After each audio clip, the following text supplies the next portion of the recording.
Hey, it's your guy Tyrrell back with the interviews.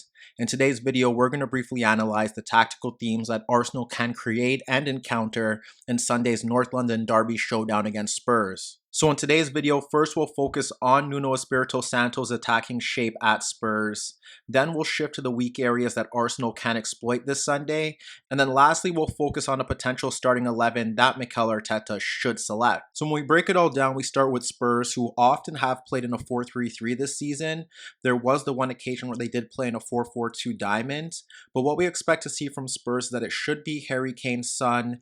And we're going with Lucas Moura up front due to the fact that he has offered Spurs that extra bit of individual brilliance with his dribbling in that front three. In the midfield zone, Nuno has often gone with Dele Alli, Skip, and Hotspur, but there have been times where we saw Winks play in that midfield diamond, and then Ndombele has played for Skip as well. Given the fact that Nuno Espirito Santo is a bit more reactive, you should expect Skip and Hotspur to play in that midfield zone to offer additional protection in central areas. That leaves Reguilon and Emerson out in the wider areas, with most likely Dyer and Romero to play at center back. What we've seen in the early stages of this season from Nuno Spurs is that he does rely on the fullbacks to push forward to provide width. That means that the wider players are tucking in centrally to occupy the fullbacks or sit in the gap between the fullbacks and the wingbacks, and that's where you end up seeing Hotspur dropping off into the half space. In this type of game, you will see Hotspur and Skip often revert into more of a two-man midfield, and then you end up seeing Dele Alli pushing forward to join the attack and look to receive the ball in pockets of space. Against Watford, you could see both Hotspur and Skip in a two-man midfield when Spurs have possession, and that ends up seeing Dele Alli floating between the lines in search of possession. So with the fullbacks bombing forward into advanced position, Skip and Hotspur will shift out into the half spaces to provide cover for them, and what you end up seeing is that you don't have the wide players from the touchline looking to break forward at the fullbacks. So that pushes Reguilon and Emerson higher up the pitch, and that's where Spurs are getting their creativity because they struggle to offer penetration in those central areas. Skip and Hotspur are often in deeper positions. When Dele Alli has received the ball between the lines, he is looking to shift the ball out into wider areas.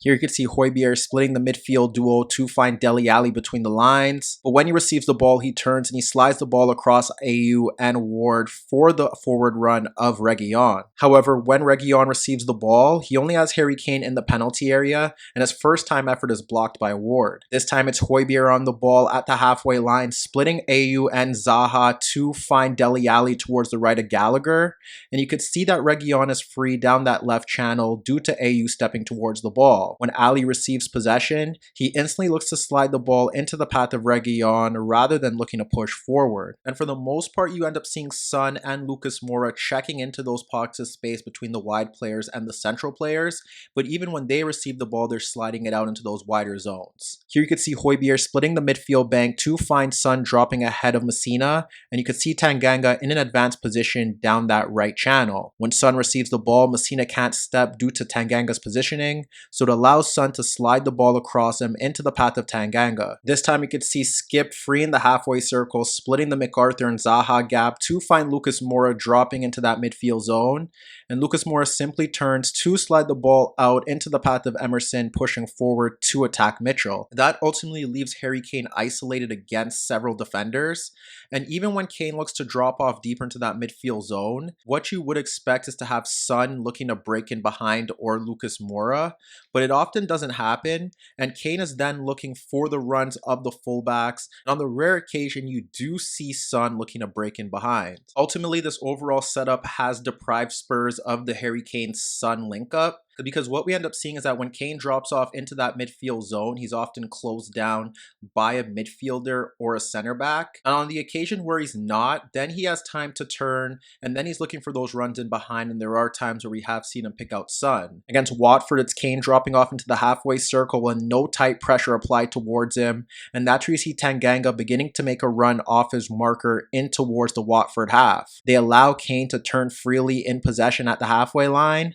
and that's where he looks to to clip the ball out into the wider area for Tanganga in the final third. However, when Tanganga receives possession, you could see that there are no Spurs player in the penalty area for him to deliver across. Here you could see Kane receiving the ball freely in the midfield zone, and you have Dele Alli and Son looking to make a run in between the Christensen-Azpilicueta gap, but when he looks to clip the ball over the top for the runners, it's Christensen who clears the danger. Apart from that, Dele Alli hasn't influenced the game from the final third in terms of creativity from that central area, and he's been looking to join the attack to help make numbers up in the box.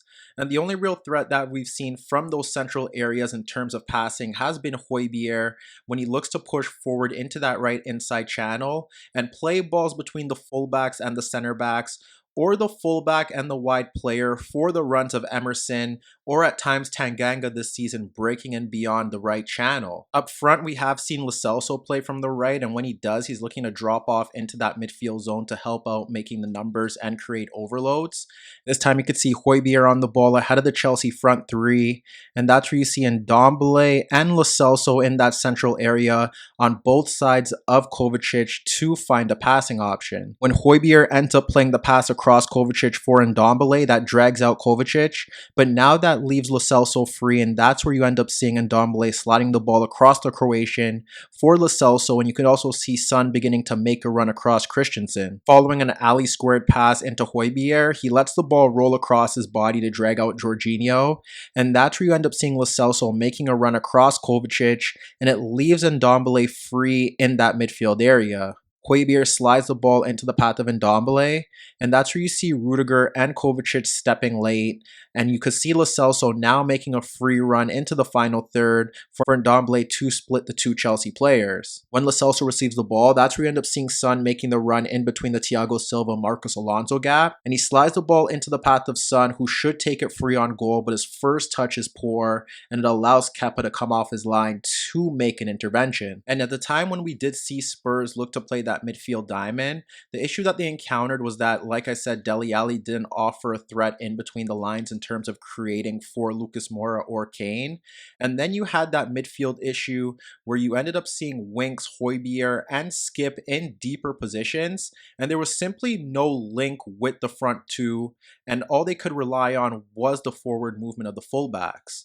So apart from those fullbacks pushing forward, Kane dropping off deeper to pick out runners in behind, or individual brilliance from Lucas Moura, the only real threat that Spurs have caused this season is when they look to break beyond City's 4-1-5 because there was so much space out in those wider areas, along with the time where they were overloading Chelsea in that opening half. From a pressing standpoint, Spurs do a very good job of closing down their opponents higher up the pitch, and we witnessed this throughout their opening games. And while they are unable to sustain it for 90 minutes, the factor that Mikel Arteta's side have looked nervy at the back could present issues. But from a defensive aspect, Spurs looked very solid in their opening game against Man City. City played in a 4-1-5, and they were looking to play out in those wider areas because Spurs ensured that they created a hexagonal shape around Fernandinho. However, when City were playing out in those wider areas, because their fullbacks were narrow, what we ended up seeing was that although Spurs were getting themselves into 1v1s against Mahrez and Sterling, they had Hotspur, Skip, and Dele Alli dropping off into the half spaces to offer protection when Jack Grealish and Gundogan looked to push into those areas. Oddly enough, since that win, one of the biggest areas that Spurs have been exploited in is out in those wider areas where teams have been getting 1v1s against their fullbacks and finding space in behind them to create chances. Now on paper, you would simply ask Son, Lucas Moura, or one of the wider players to drop off deeper to protect the fullbacks, but it's clear that Nuno wants them to break in transition, so that ultimately overworks that Spurs midfield trio, but they need to shift across to provide cover in those areas to ensure that Reguilon and Emerson aren't being overloaded or getting isolated in those 1v1 situations. Crystal Palace in particular looked to play long balls over the top to bypass the midfield to get Zaha into 1v1s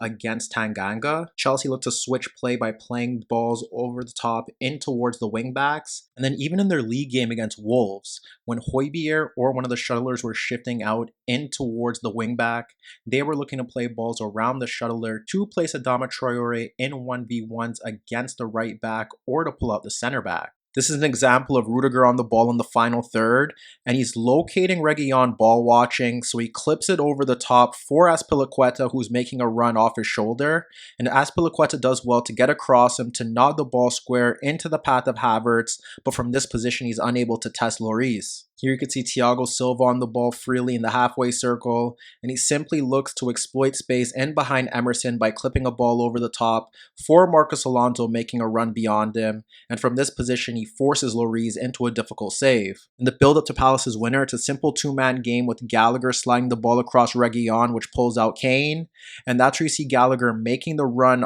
off Reguilon into space behind Kane to receive the ball back, and that pulled out Davies, and that led to the handball.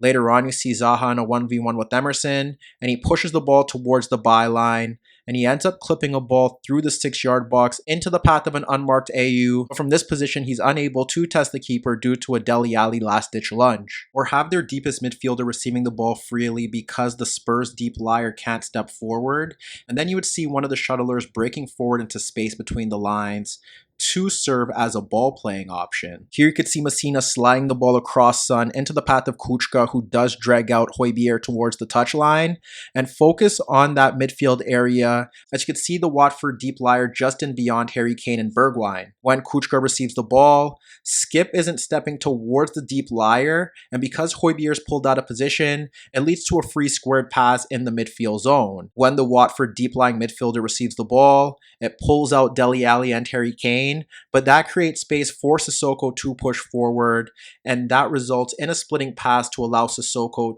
to lead a Watford counter. We have Christensen on the ball looking to slide it across Son and Harry Kane to find Jorginho free in that midfield zone, and look at N'Golo Kante beginning to make a run off Dele Alli. When Jorginho receives the ball, Højbjerg steps late, and that allows Jorginho to play a first-time pass in between Dele Alli and Højbjerg for N'Golo Kante to break free on goal. So when we focus on how Arsenal should line up, what's clear is that they should shift to a 4-2-3-1 because they will need extra protection in that midfield zone for Thomas Partey.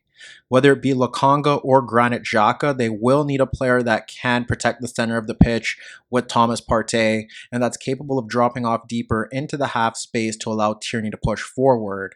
What's interesting here is going to be how Spurs' front three is going to line up, because if Kane drops off deeper, both White and Gabriel are capable of sticking tight with him to close him down. But let's say he shifts out to Tomiyasu and they play with Son up front. Yes, they can have Kane looking to win the battle against Tomiyasu, and then that would be an invite for Son to make a run between the center backs or look to drag White and Gabriel out of position. What's most likely to happen is that Kane will still play up front with Son and Lucas Moura looking to break in behind.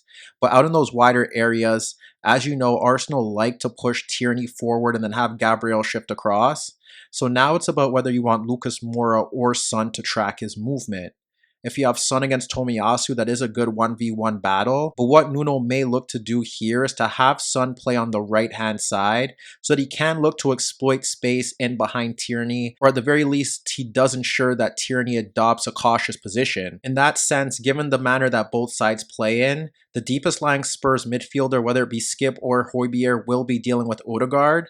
And then what could happen here is that if Dele Alli does look to push forward, you can have Thomas Partey or Lokonga track that movement, and then have the other midfielder that is free, wary of Kane's movement if he drops off deeper and the center back doesn't follow him. But if they do follow, then he can push out to the spare Spurs midfielder. Once again, the most difficult decision for Arteta could be out in the wider areas. Neither Saka nor Pepe impressed last weekend, although Saka was a bit more influential in terms of how Arsenal wanted to play. But out on that right-hand side, Arsenal do have an advantage against Reguilon, although that player will be tasked with tracking back because Reguilon does look to push forward. So you would want a direct player out in that zone and force one of the Spurs midfielders to shift across to provide cover. Out on the left-hand side is totally down to Arteta. Yes, you can push Tierney forward to peg back the right-sided Spurs player, but in this situation up front, he has options. He could have Smith Rowe dropping off deeper to pull out Emerson, and that could encourage Tierney to push forward. And even in that case where he has Saka do it, Saka's capable of receiving that ball and running at the defender. But the wildcard choice would be Martinelli if he wants Tierney to hold a narrow position and Arsenal play more of a 4-2-4 in terms of how they build up. That would leave all the attention to the wide players, and that would be similar to what Spurs encountered against City. But if they could transfer the ball out to Martinelli quickly to run at Emerson, that could be a battle that Arsenal do enjoy. Nevertheless, in terms of those left-sided options, they'll all cause a threat to the right back, and it's just down to whether Arteta wants Tierney to push forward at risk that Lucas Moura or Son could break in behind to run at Gabriel in transition, especially with Kane dropping off deeper and looking to drag out the center backs. If you have Tierney pushing forward, that leaves an outlet for the right-sided attacking player to break into. And then you still have the threat of Son, who could be up against Tomiyasu and looking to run across him or run directly at him to cut in centrally. That's ultimately why Spurs would want Lucas Moura to start on the left-hand side, because where Son's looking to cut in central to provide a goal threat, Lucas Moura's speed in general will cause Tomiyasu issues. And then with Son on the right-hand side, it does force Tierney to hold his position, and that limits the amount of men that Arsenal can push forward. So as you can see, Arsenal will have their hands full attempting to neutralize Spurs' attack, but it's clear Nuno's side have issues in the wide areas protecting their fullbacks that Arteta should aim to expose.